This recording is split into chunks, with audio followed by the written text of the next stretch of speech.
हमारा मन इस दुनिया का सबसे पावरफुल हथियार है।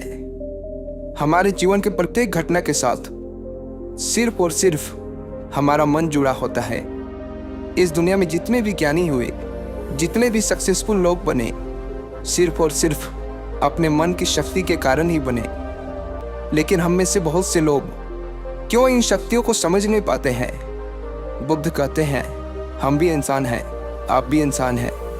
हमारे अंदर, आपके अंदर, सबके अंदर समान शक्ति है। लेकिन क्यों हम उसे समझ नहीं पाते हैं? जो इन शक्तियों को समझ गया वह ज्ञानी बन गया। जो अपने मन की शक्तियों को संग्रह करना सीख लिया, उसके लिए उसका जीवन आसान हो जाता है। वह अपने जीवन में जो कुछ भी चाहता है उसे वह पा लेता है।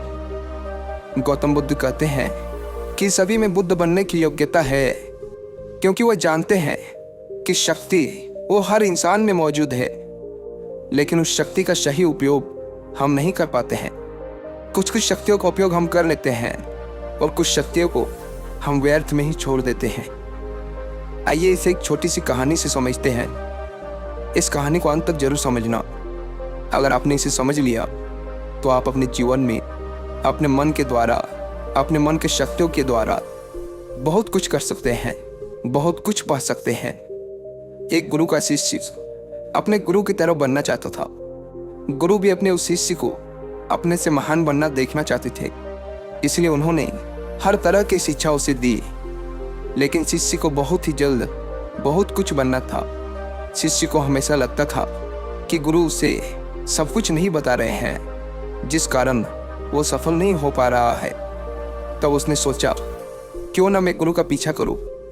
वो दिन भर क्या क्या करते हैं, क्यों ना मैं उन्हें देखूं। तब से वे चुप चुप कर गुरुदेव को देखने लगे। सुबह उठने से लेकर शाम तक गुरु क्या क्या करते थे, कहाँ जाते थे, कैसे ध्यान करते थे, कैसे भोजन करते थे, क्या बोलते थे, किस तरह चलते थे, ये सभी चीजें उनका शिष्य उसे चुप चुप कर देखने लगा। और वह भी वही सब कुछ करने लगा जो उसके गुरु दिनचर्या में करते थे। एक दिन गुरु ने सुबह देखा कि उनका शिष्य उनके साथ साथ चल रहा है। वह भी उस नदी में नहाया जहाँ पर गुरुदेव नहा रहे थे। वह भी उस चट्टान पर पहुंचा जहाँ पर बैठकर गुरुदेव ध्यान करते थे। और गुरु के चट्टान पर बैठने से पहले ही वह उस चट्टान पर बैठ गया और ध्यान करने लगा। यह देखकर गुरुदेव मुस्कुराए और वहीं पास के ही दूसरे चट्टान में जाकर बैठ गए और ध्यान करने लगे। शिष्य ने सोचा कि गुरुदेव कुछ कहेंगे, लेकिन किसी की आवाज ना आते देख उसने अपनी आंखें खोलकर देखा। फिर उसने सोचा कि शायद गुरुदेव महीने में किसी एक दिन उस दूसरे चट्टान पर बैठकर ध्यान करते हैं। शिष्य की यह हरकतों को देखकर गुरु को पता चल गया था कि उनका शिष्य उनके तरह बनने के लिए उनका नकल कर रहा है। तब एक दिन गुरु एक पेड़ के डाल पर बैठकर सो गए। शिष्य ने सोचा, शायद रात में पेड़ के डाल पर सोने से कुछ प्रभाव पड़ता होगा, इसीलिए गुरुदेव वहां पर सोए हैं। और वह भी उसी पेड़ की दूसरी डाल पर जाकर सो गया। रात को कुछ गिरने की आवाज आई। आवाज सुनकर गुरुदेव की आंखें खुली तो उन्होंने देखा कि नीचे जमीन पर उनका शिष्य गिरा हुआ है और वह चिल्ला रहा है। उन्होंने शिष्य को उठाया और कहा कि जब भी तुम बिना सोचे समझे किसी दूसरे के राह पर चलते हो या उसकी नकल करने की कोशिश करते हो, तब तुम ऐसे ही गिरोगे जैसे आज गिरे हो। शिष्य ने कहा, गुरुदेव, मैं तो सिर्फ आपकी तरह बनने की कोशिश कर रहा था।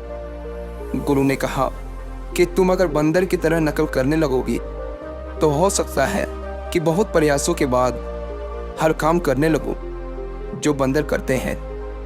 पर क्या इंसान होने के बावजूद बंदर होना उचित होगा? शिष्य ने कहा, नहीं गुरुदेव, इंसान बनना ही ज्यादा उचित है। लेकिन गुरुदेव, मैं अपने मकसद में कैसे सफल बन सकता हूँ?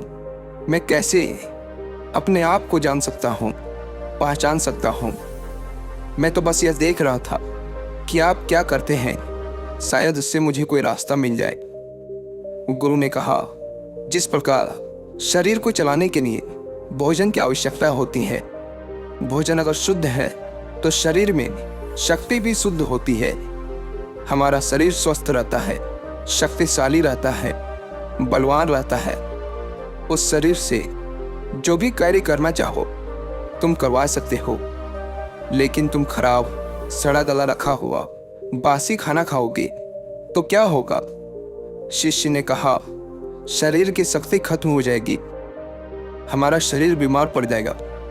फिर गुरु ने कहा, इसी तरह हमारे पास मन की शक्ति होती है और इसमें इतनी शक्ति होती है कि कुछ भी पाया जा सकता है, कुछ भी बना जा सकता है, अपने आप को जाना जा सकता है, पहचाना जा सकता है, बुद्धत्व को प्राप्त किया जा सकता है। लेकिन मन की शक्तियों को नापा या तोला नहीं जा सकता है।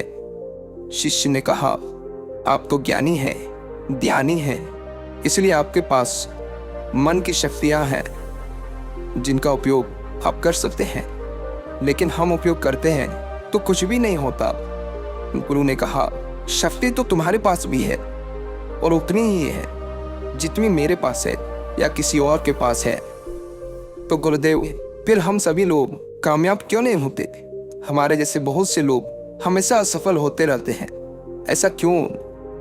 गुरु ने कहा, क्योंकि मन की शक्तियों का हम सही तरीके से उपयोग नहीं कर पाते हैं, बल्कि मन की शक्तियां हमारा उपयोग कर लेती है। शिष्य ने कहा, क्या आप मेरे मन की शक्तियां दिखा सकते हैं? क्योंकि मैं इसे समझ नहीं पा रहा हूँ। गुरुदेव बोले, हाँ बिल्कुल, मैं बिल्कुल दिखा सकता हूँ, पर इसके लिए तुम्हें मेरा एक काम करना होगा। क्या तुम कर सकोगे? शिष्य ने कहा, हाँ अवश्य करूँगा। मुझे क्या करना है? गुरु ने कहा, ज़्यादा कुछ नहीं करना है, बस इतना ही करना है कि जितने भी विचार तुम्हारे मन में आए हैं उन विचारों को एक एक लकड़ी के समान समझना है और उन लकड़ियों को उठाकर उस झोपड़ी पर रखते जाना है। और ये तुम्हें पूरे 1 महीने के लिए करना होगा। ध्यान रहे, एक विचार के लिए एक लकड़ी का होना आवश्यक है। जैसे कोई भी विचार से कोई लकड़ी छूट न जाए। एक काम और करना, अपने उस विचारों को जो तुम्हें ज्ञान और ध्यान प्राप्त करने के लिए आए, उन विचारों की लकड़ियों को तुम्हें उन झोपड़ियों के बाहर रखना होगा।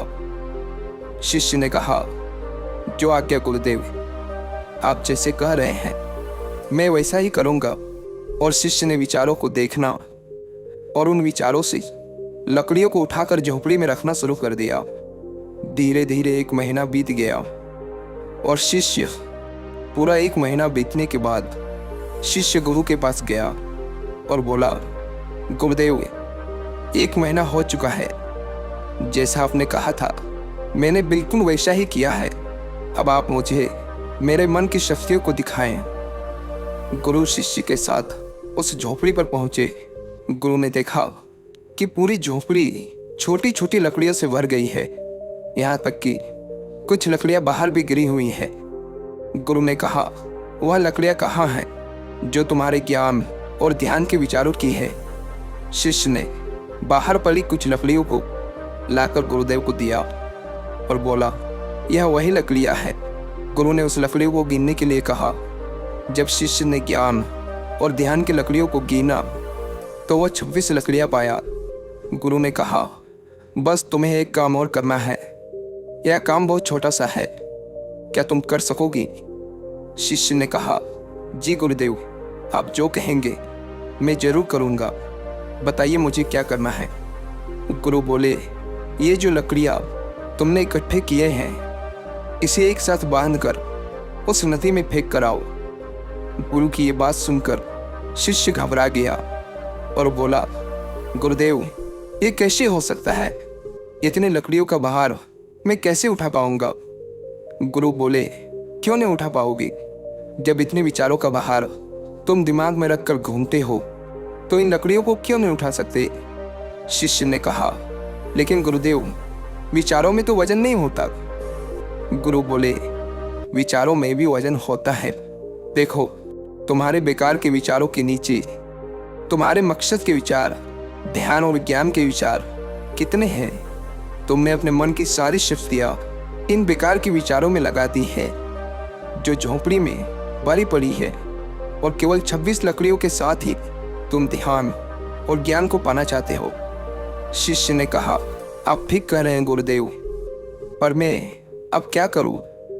गुरु ने कहा, तुम अभी अपने ज्ञान और ध्यान की ओर बढ़ना चाहते हो और यही तुम्हारा लक्ष्य है, तो इन बेकार के विचारों को नदी में बहा दो।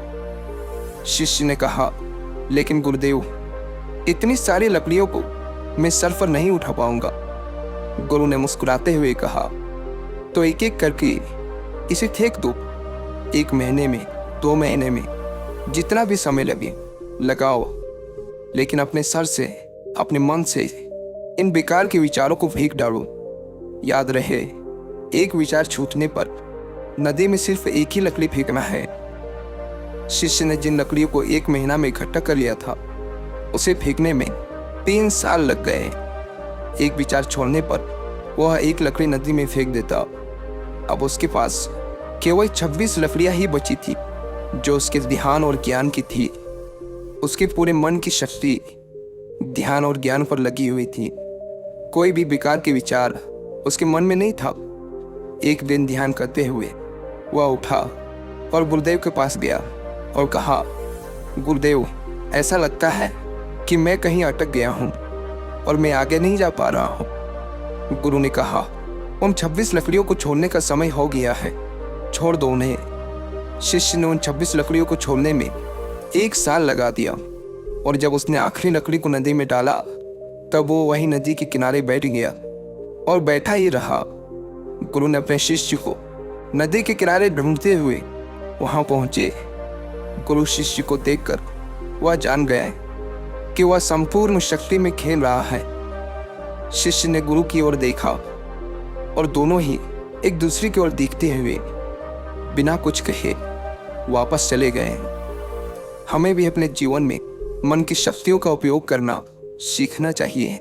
अगर हमने ऐसा कर लिया तो हम जीवन में वो सभी असंभव काम, जो कुछ भी हम पाना चाहते हैं, हम उसे पा सकते हैं। हमारी शक्ति हजारों लाखों विचारों के रूप में हमारे मन में बिखरी पड़ी है। इसमें कुछ अच्छे विचार भी है, कुछ बुरे विचार भी है। बस हमें अपने अच्छे विचारों को पकड़ना है। अगर हम अच्छे विचारों को नहीं पकड़ेंगे तो बुरे विचार तुरंत ही हमारे पर असर डालने लगेगा और हम नकारात्मकता की ओर, नेगेटिव एनवायरनमेंट की ओर बढ़ते चले जाएंगे। इसलिए भगवान बुद्ध बोलते हैं कि जब भी आपके मन में अच्छे विचार आए, उसे तुरंत पकड़े, उन विचारों पर तुरंत काम करना प्रारंभ कर दे। मन की शक्तियों का उपयोग करना बहुत ही सरल है। बस आपको उतना ही करना है जो आपको सबसे ज़्यादा सटीक लगे। लेकिन हम एक काम के साथ हजारों कामों को करने लगते हैं और उसी में हम डिस्ट्रैक्ट भी हो जाते हैं, हम विचलित भी हो जाते हैं, और इस वजह से हमारे मन की सारी शक्तियाँ बिखर जाती हैं। इसलिए आप किस काम के लिए बने हैं उसे समझिए। भगवान आपको जिस काम के लिए बनाया है, वैसे विचार आपके मन में बार बार आएंगे। बस ज़रूरत है आपको उसे पकड़ने की, आपको उसे समझने की, उसे सही दिशा निर्देश देने की। दोस्तों, इस कहानी से आपने क्या समझा? अपने विचारों को, अपनी भावनाओं को एक कमेंट के माध्यम से ज़रूर बताएं। क्या पता आपके एक कमेंट से किसी का जीवन